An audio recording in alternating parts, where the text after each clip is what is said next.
Hello and welcome to Only Stupid Answers. My name is Sam Basher. My name is DJ Wooldridge. And today we're going to be doing a review for Young Justice Season 3, Episode 21, Unknown Factors. Dick Grayson and Jefferson go after Gretchen Goode, only to encounter the ominous Overlord. A little bit of, like we say, these synopses are nice and short. Keep them tight. So we see Nightwing and Jefferson on a stakeout mission. It's also, I do like, in this season, we've introduced the contacts, which are like a heads-up display for Oracle. Yeah. Super on board with that. Really cool. I like that they're trying to break in there, and of course, everything goes wrong immediately. Yeah. The use of Overlord, not familiar with the character whatsoever. No, neither am I. But I did like the visual of, you're like, oh, this could be like a basement-sized character somewhere. Yeah, you assume like it's something under the house that's like massive or whatever. Probably because every time we cut to it, it's that real close-up, like it fills up the entire And he's screen. got like a MODOK kind of body type. Yeah. Even when we see him, the reveal at the end is being a little petite, little bite-sized guy.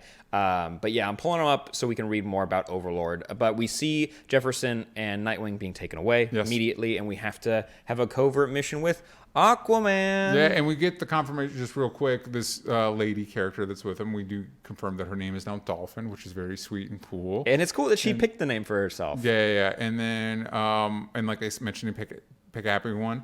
Calder, we revealed his boyfriend last week, and this week, Wind. We find out his name is Wind. I am also not familiar if that's. I tried to look it up to see if he was a character from the comics. I figured if he has a name, he probably is. And they go on. He goes on the mission with him, and I was a little worried at first that maybe something bad would happen to him, because that's what genre shows like to do with their gay characters. But fortunately, that is not what happens here. And they're super cute together. Yeah, they are.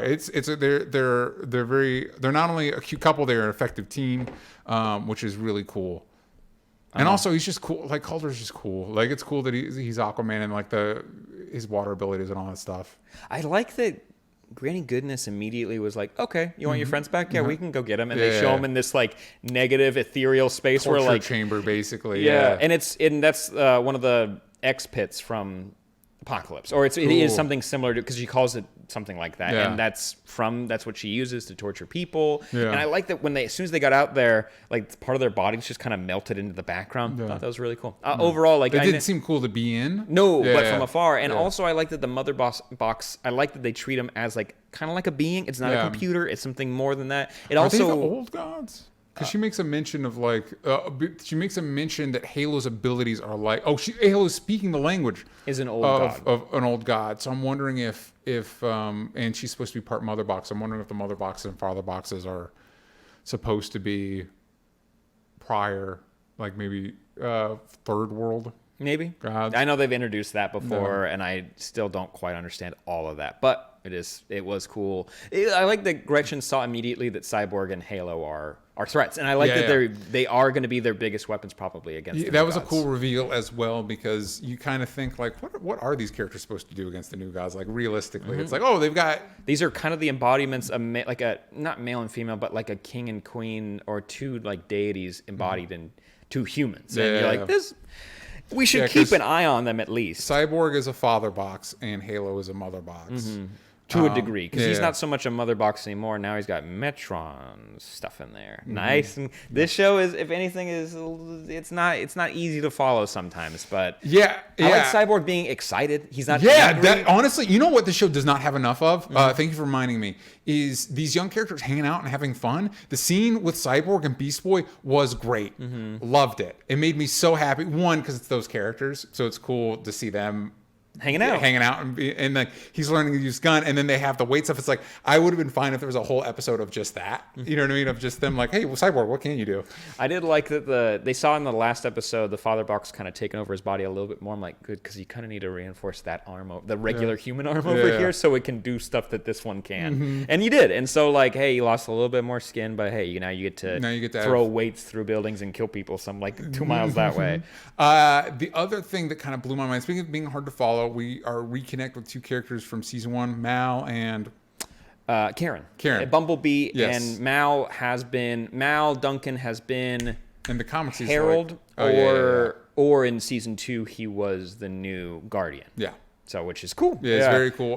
But I did not remember who they were. And then she gives, if you were wondering if the show's more adult, not that this is graphic, it's just a way more adult storyline. She gives birth and her little baby has a hole in the heart, and they are having a discussion prior to like whether they should introduce the metagene. And so she has to go in to fix her daughter, and she makes the call, which it's weird how that plot line feels tangential, but also it's like this has to pay out. This has to be like next season has to flash forward like 20 years, and this person is important or something. I feel like this is going to turn into something bad. Yeah. It felt bad. It felt you kept this a secret. You did this secretly. I get why you're scared, because now your daughter is it's gonna be difficult for your daughter moving forward. And if you had the chance to give your daughter something, not an edge, just like something to reinforce like her heart and maybe help her out, I get why you'd want to do that. But this is, you did something ethically kind of icky. And also, did she just have DNA in a bag? It was like a vial. It's like, and I'm so tiny, I just need to put it on this gene. Genes, I mean, if you replace a piece of it, it can like replicate over and over again. Yeah, and I know that's the visual representation of what it looks like, but I've never assumed that's what it looks like when you get down there. I mean, it has a double helix structure. DNA does. So it's. But then it gets into the question of like with the shrinking stuff. So what happened to all your bits? Yeah. Oh yeah. You like, can't how look does too, that? Yeah. There's no air anymore. Yeah. How does that work? Hey, hold your breath. Not really sure how you got that small, but it's the same thing with like Ant-Man. You're like, ooh, you went further down. You went so far down. You're in the quantum area now, where things are make-believe and things are and aren't at the same time. Anyways, that's definitely going to come back. I like that we brought the characters back, but it's definitely going to mean something bad, probably, moving forward for them and for the superhuman community. That like, you are now choosing who gets to be a metahuman and who isn't. Before it was random, or it was an accident, or villains were turning people into these. It's like, no, now you've made that decision. So how are you any different from Lex Luthor? Bum, bum, bum. Classic. And they say her name. I should look up the name to see if this is going to be somebody. Somebody. Don't worry, I'm on it. Right now, Overlord is a character from the New Gods, very small character. Yeah, literally, bump, because that was a fun reveal that he's just in this tiny little box. A lot of power in a tiny little box. Yeah, what is he up to right now? He'll get it. He will figure out what he's up to in a little bit. But I think it was cool to have Batgirl in this episode, and this is a 26 episode season, so we got 5 more after this. Oh, geez. And I think we can wrap it up. They're usually pretty good at stuff like that. I think we're going to get to the end of this, but I think Karen and Mal was a good tease for what's going to happen moving forward. Do you think there's going to be another time jump in season 4? It would be fun. I think they get a lot of mileage out of that, where it's like, this is the world that is set up now. These are where our relationships are at. And the further we get out into like the deeper, heavier topics, and heavier in the sense of like larger topics of like DC Comics, like we've been to the source wall now. Yeah. I think we're going to get Wally back. I know everyone's like, we got a lot of comments that there isn't a Speed Force in the Young Justice. Give him time. Yeah. I think the creators have said like, don't know, who knows, or maybe just a metagene. Just give him time. They've introduced literally everything else from DC Comics. They'll get there in the Multiversity cover of the multiverse for DC Comics. We haven't even gone to the multiverse yet. I'm feeling that for season 4. They have the Speed Force wall that holds the whole multiverse together. We're gonna get there. Wally's gonna be there. I just feel it in my jellies that's gonna happen. It has to happen. Yeah. And Starfire and Raven, we're gonna get there. Cool. In the 4th season, gang. This show, this was a really solid episode. I like the respect we got from Granny, because it's very similar to the kind of respect that Calder and Amanda Waller had, where it's just like neither of us can make a move without both of us going down. And the kind of similar situation with Granny, where if you make a move, I'll make your whole reality explode from the inside out. So we'll have to wait and see how this series wraps up. Let us know what you thought in the comments down below. What would you rate it? I would rate it a 9. I really liked it a lot. Maybe Same. a 9.5.